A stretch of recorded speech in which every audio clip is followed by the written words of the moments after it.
L'invité de la rédaction, présenté par Laura Sahin. Bonjour à tous et bienvenue dans votre rendez-vous de la mi-journée. Aujourd'hui, j'ai le plaisir de recevoir Dominique Zenou. Bonjour. Bonjour. Vous êtes metteur en scène et Violette Namias. Bonjour. Bonjour. Vous êtes cofondatrice de l'association Nous Réconcilier. Je vous reçois toutes les deux pour parler d'un événement exceptionnel qui aura lieu ce lundi 12 mai et mardi 13 mai. Une lecture théâtralisée de Murmuration, un événement soutenu par la Fondation Kaléidoscope et la section sud de l'association Les Guerrières de la Paix. On va commencer avec nous, Dominique Zenou. Parlez-nous de ce spectacle que vous allez proposer aux Marseillaises et aux Marseillais et comment l'avez-vous imaginé sur la base des écrits de Patrice Juif ? En fait,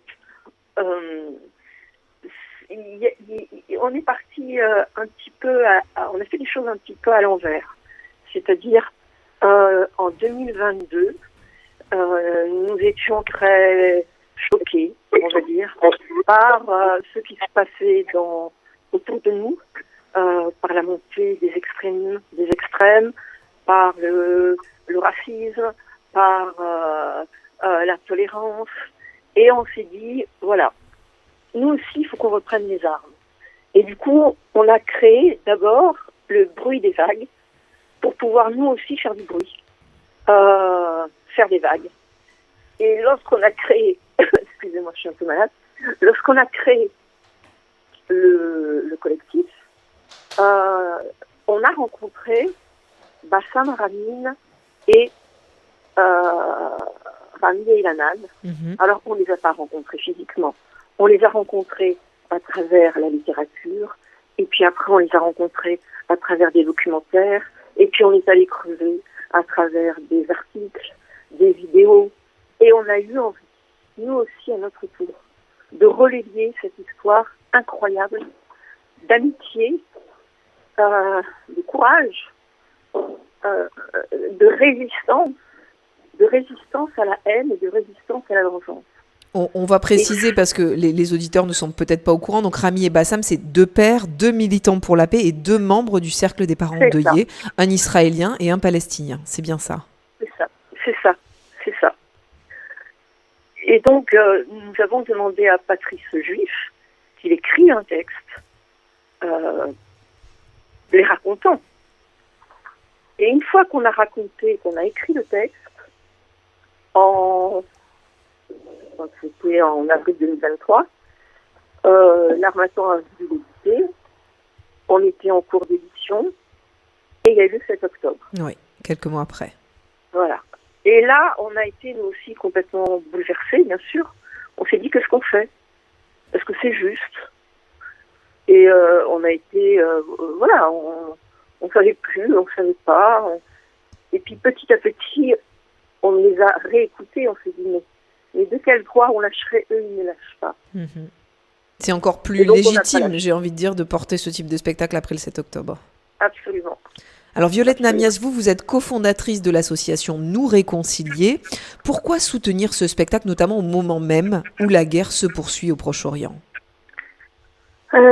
Tout simplement parce que c'est un spectacle qui propose de mettre en scène de façon très fine et très juste la polyphonie, les différentes voix, les différentes perspectives qui peuvent s'exprimer au Proche-Orient, à la fois dans la société israélienne et dans la société palestinienne, et qui montre en fait comment on peut tenir ces différentes perspectives ensemble et comment ces voix finalement peuvent, en s'écoutant, en travaillant, évoluer. Et c'est exactement ce que, alors modestement, nous on essaye de faire avec Nous Réconcilier, qui a été créé après le 7 octobre, c'est de se doter ici en France d'outils pour, sur le sujet du Proche-Orient, recréer du dialogue entre personnes d'origine, de religion, d'opinions différentes.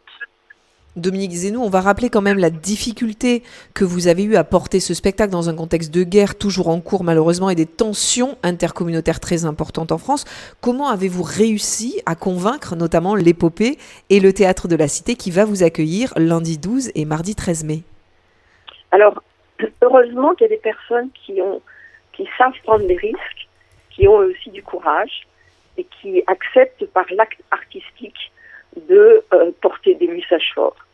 Les institutions ont peur, certains théâtres ont peur, pas les lieux tels que le théâtre La Cité, parce que c'est un théâtre qui met en place des tas de médiation, de spectacles engagés, l'épopée c'est un tiers-lieu.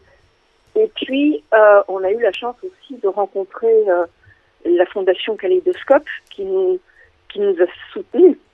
On a eu très très peu de soutien financier de la part des institutions. La Fondation a eu confiance en nous. Voilà. Et ça nous a porté. Et puis le soutien également de Violette Namias avec effectivement son association Nous Réconcilier. Violette d'ailleurs, alors on a compris un petit peu, on va pas révéler l'entièreté de cette lecture qui est passionnante, mais quel est le message derrière le combat de Rami et Bassam, ces deux pères, ces deux militants pour la paix et membres du Cercle des parents endeuillés, on l'a dit. Quel est le message porté par la voix de ces hommes de paix? Moi je dirais que le message porté, il est à hauteur d'hommes et de femmes. C'est pas forcément un message politique, même si Mourit dans le spectacle dit que en Israël et Cisjordanie et Palestine, tout est politique. Mais ce n'est pas un message politique, vraiment. C'est le cheminement et le parcours d'hommes et de femmes qui se retrouvent, qui se rencontrent, qui ne se voient plus comme des ennemis, mais qui vont se parler. Et si on arrive à faire c'est même pas un travail, si on arrive à accepter l'autre dans ce qu'il est, dans sa souffrance qu'il a même, alors on peut changer les choses. Parce que, oui, ils ont perdu des enfants. Rami Alan a perdu en 2007. Il est devenu très ami avec Bassam Arani. Et 10 ans après, Bassam Arani perd sa fille également. Alors, il aurait pu exploser. Ben non. C'est finalement des hommes qui sont réunis par leur douleur, leur souffrance. Absolument. Oui. Oui.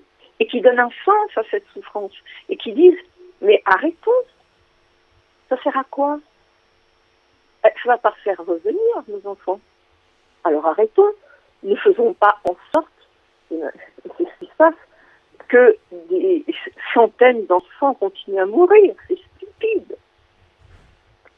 On rappelle quand même que effectivement, vous, c'est vos outils, vous utilisez la culture, justement l'art, pour faire passer ces messages. C'est important. Qu'est-ce que vous avez envie de dire, notamment Dominique Zenoux, qui avait mis en scène cette lecture théâtralisée, qu'est-ce que vous avez envie de dire aux auditeurs et aux auditrices qui seraient réticents à venir écouter cette troisième voix de la paix? Alors moi, je dis, et grâce à Violette, et grâce à Nous Réconcilier, je dis, venez.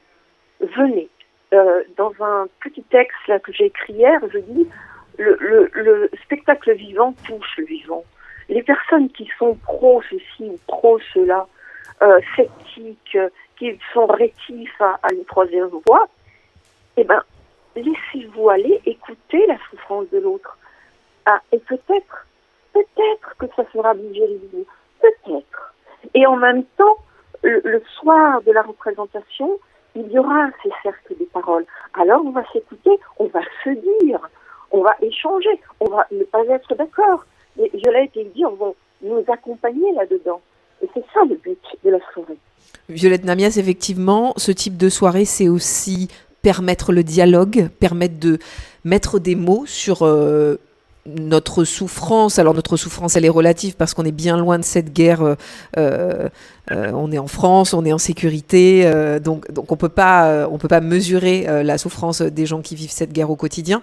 Donc vous, en tant que cofondatrice de cette association Nous Réconcilier, vous permettez aussi à établir ce dialogue d'ici en France, alors que les tensions, comme on l'a dit, intercommunautaires sont très importantes. Exactement. Nous, on part du principe, c'est ce que vous dites est très important, qu'ici on n'est pas en guerre. Et que se faire la guerre ici, ça n'aidera personne, ni en France, ni là-bas. Et que donc notre responsabilité à nous, en fait, c'est d'apprendre ensemble à faire autrement. Et donc ce qu'on fait dans les cercles de dialogue, c'est qu'on crée des espaces qui sont des espaces sécurisants, qui permettent de traiter ces sujets et de chacun aborder nos différentes perspectives sans que ça se transforme en débat, sans qu'on cherche à savoir qui a tort, qui a raison, sans que ça parte en polémique, comme ça peut partir en polémique sur les réseaux sociaux ou même entre amis. Et en fait, de quoi ça part ? En fait, ça part de l'écoute. On s'est rendu compte au cours de nos différentes expériences et des cercles qu'on a créés et qui pouvaient rassembler des gens aux perspectives très différentes, des gens, des militants pro-Palestine très forts qui pouvaient commencer en disant que pour eux, le sionisme c'était comme le nazisme, ou des juifs franco-israéliens qui pouvaient dire qu'après le 7 octobre, ils avaient perdu toute empathie pour les Palestiniens.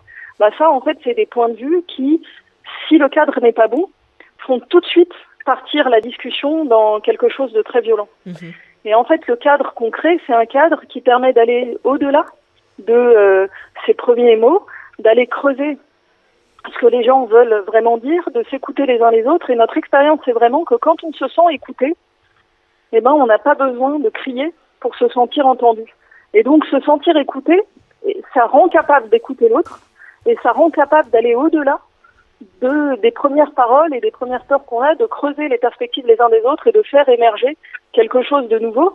Je dirais que c'est une façon de commencer ensemble, collectivement, ce cheminement et cet apprentissage de faire autrement qui est représenté dans le texte Murmuration que les spectateurs auront vu juste avant. Donc c'est notre idée, c'est de faire le pont entre cette inspiration-là très forte du Proche-Orient et cette œuvre artistique, et puis ce qu'on peut expérimenter nous citoyens ordinaires entre nous et collectivement.